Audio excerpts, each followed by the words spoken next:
State లో ఒక మంచి లీడర్, వాయిస్ ఉన్న లీడర్, అతను వాయిస్, అతని నాలెడ్జ్ వేరు. దాన్ని డ్యామేజ్ చేయడానికి జరుగుతున్నటువంటి కుట్ర. అంటే అతను కూడా మాట్లాడకుండా చేసేస్తే ఇంకెవరు మాట్లాడేవారు ఉండరు కదా. ఇప్పుడు స్టేట్ లో ఎవరు మాట్లాడుతున్నారు? ఏదైనా ఏ ప్రాబ్లం వచ్చిన ధైర్యంగా ఎవరు ఎదుర్కొంటున్నారు? శ్రీను గారే కదా. సో ఈ శ్రీను గారి వాయిస్ ను కూడా తొక్కేస్తే మాట్లాడేవాడు ఇంకెవడు ఉండడు. అప్పుడు వాళ్ళు ఏం చేస్తున్నా అడిగే నాయకుడు ఉండడు, వాళ్ళు ఏం చేస్తున్నా క్వశ్చన్ చేసే వాళ్ళు ఉండరు. అప్పుడు వాళ్ళ ఇష్టారాజ్యం అయిపోతుందని అనడానికి ఎవరు లేకుండా నో. ఇప్పుడు కొడాలి నాని గారినని, వంశీ గారినని, రోజా గారినని ఎందుకు తొక్కేస్తున్నారు? వాళ్ళ వాయిస్ ఉంది, వాళ్ళు అడుగుతారు కాబట్టి, వాళ్ళు మీడియా ముందుకు వచ్చి గట్టిగా అడగగలిగే ధైర్యం ఉంది కాబట్టి వాళ్ళని తొక్కేస్తున్నారు. మిగతా నాయకులు ఎందుకు తొక్కట్లేదు, వీళ్ళు ఎందుకు తొక్కేస్తున్నారు అంటే వీళ్ళకి వాయిస్ ఉంది. పేరు నాని గారని, కొడాలి నాని గారని, వంశీ గారని, రోజా అని, వీళ్ళందరికీ వాయిస్ ఉన్న లీడర్స్. వీళ్ళంతా దువ్వాడ శ్రీనివాస్, వీళ్ళంతా వాయిస్ ఉన్న లీడర్స్. సో వీళ్ళని తొక్కేస్తే ఇంకా వాయిస్ ఉండేవాడు ఉండడు, అడిగేవాడు ఉండడు, ఇష్టారాజ్యం అయిపోతుంది. మేమేం చెప్తే అదే, మేమేం చేస్తే అదే అనే ఆలోచనతో రాజకీయంగా కుట్ర చేసి రాజకీయంగా బద్నాం చేయడానికి ఎవరు కొడాలి నాని రోజాని తొక్కేయాలని చూస్తుంది ఎవరు? పోనీ ఇక్కడ వీళ్ళంటే వాని భార్యతో ప్రభుత్వం అండి. ఇక్కడ ఇక్కడ కూడా టీడీపీ ప్రభుత్వం చేస్తుంది, అక్కడ కూడా టీడీపీ ప్రభుత్వం చేస్తుందండి. ఎవరు చూస్తారండి ఇవంతా? ఎవరు చేస్తారు? ఓకే, మీతో మాట్లాడటానికి ఆమె ఎందుకు అంత టార్గెట్ చేయాలి? ఆమె వాయిస్ ఉందనే కదా, ఆమె మాట్లాడుతుందనే కదా. ఎందుకు ఆమెను మహిళే కదా, ఆమె కూడా ఆమెను ఎందుకు టార్గెట్ చేయాలి? ఎవరు మహిళ టార్గెట్ మాట్లాడితే వాళ్ళే టార్గెట్. అంటే ఆమె కుటుంబ సమస్యల వెనుక టీడీపీ ఉంది అని అంటే, ఆమె ఇంకా పార్టీలో ఉన్నారు అని అంటే ఇవి కేవలం ఆరోపణలుగా చూడాలా? మీరు టీడీపీ ఉందని కేవలం ఆరోపణలు మాత్రమే ఇంతవరకు మా ప్రభుత్వం తెలియకపోయి ఉంటుంది. మొన్నే కదా ఆవిడ చెప్పారు. ఇంకా స్టేట్మెంట్ ఇచ్చి జస్ట్ 2 days అవుతుంది. ఆవిడ ఒక 2 or 3 days అవుతుంది స్టేట్మెంట్ పబ్లిక్ గా ఇచ్చి. సో ఇప్పుడు తెలుసుకుంటారా? అన్ని నిర్ణయాలు తీసుకోవాలి మరి. ఓకే, వాణి గారు కరీంనగర్ నుంచి కుమార్ ఉన్నారు మీతో మాట్లాడటానికి. కుమార్ గారు మాట్లాడండి, కానీ వ్యక్తిగత దోషంలు వద్దు. అందరికీ చెప్తున్నాను ముందే, వ్యక్తిగత దోషంలు వద్దు, క్వశ్చన్ మాత్రం అడగండి. నమస్కారం. నమస్తే మాధురి గారు మాట్లాడండి. చెప్పండి కుమార్ గారు.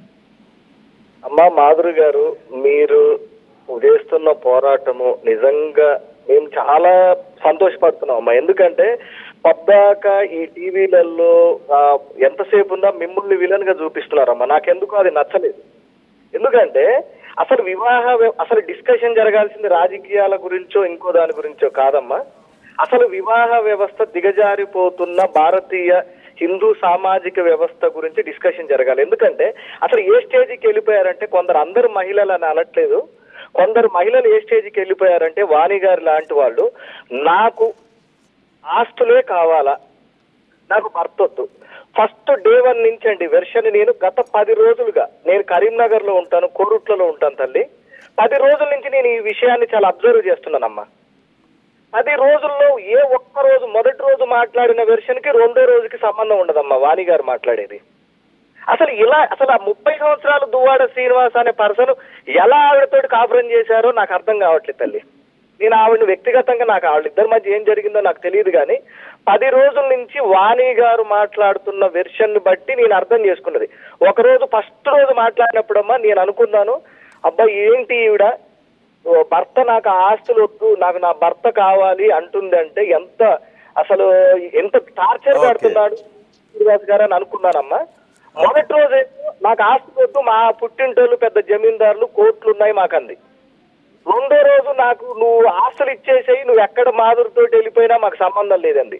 మూడో రోజు ఆ ఊరు ఏంటో కాన్స్టిట్యున్సీ, దాని పేరేంటి, టెక్కలి నుంచి నువ్వు వెళ్ళిపోవాలి, నువ్వు పలాసకి వెళ్ళిపోవాలండి. అన్నిటికంటే దారుణమైన విషయం, 80 సంవత్సరాల వయసున్న ఆ తల్లిని, నువ్వైతేనేమో నీ అక్క చెల్లెళ్ళని, నీ తల్లిదండ్రుల్ని అందరినీ తీసుకొచ్చుకోవచ్చు, కానీ అతనికి మాత్రం మగాడై పుడితే ఏ హక్కులు ఉండవు.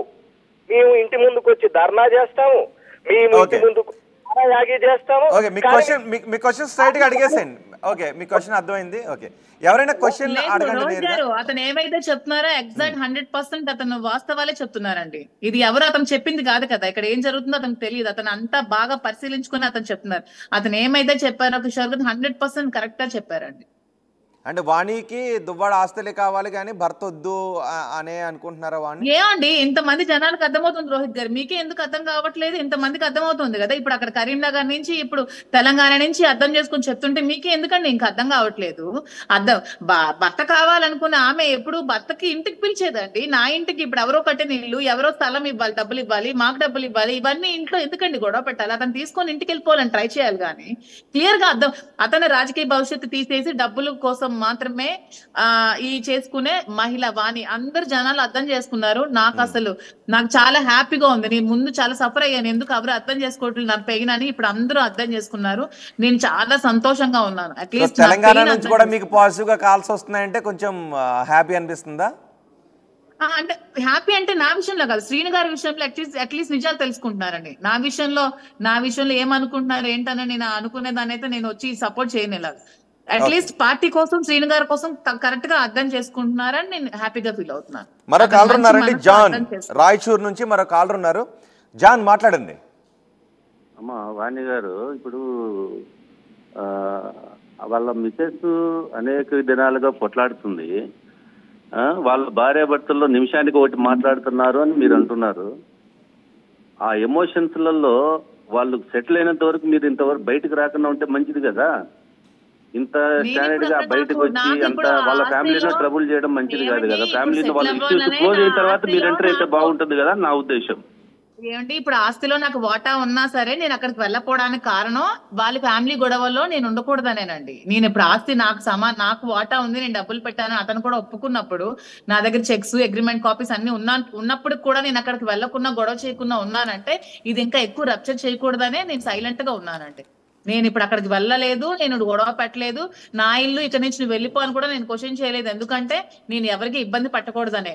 ఆవిడ అతన్ని ఊరు నుంచి వెంట పెట్టేయాలి, డబ్బులు నిలువ నీడ లేకుండా చేయాలని ప్రయత్నిస్తుంది కాబట్టి ఆవిడ ఇంకా స్టిల్ అక్కడ ఉంది.